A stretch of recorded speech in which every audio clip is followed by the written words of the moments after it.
Hello and welcome back to our channel. So today in this video we are going to discuss about how to get a TikTok stream key. So without wasting much of our time, let's get straight into the video. So to get a TikTok stream key, you need to open your TikTok app or a website. Once you open it, you need to tap on Go Live option. Now, for having the Go Live option, you must have 1000 plus followers. If you don't have 1000 plus followers, you won't find this option in your TikTok account. So if you have this, simply tap on Go Live and select a stream category and title. After doing this, simply click the Save and Go Live button. Simply scroll down to the server URL and stream key.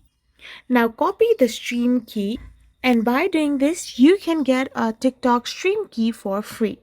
So I hope you understand what the video was, and I hope the steps were clear. So don't forget to hit that subscribe button and do give us a thumbs up. We will be back again with more informative videos like this.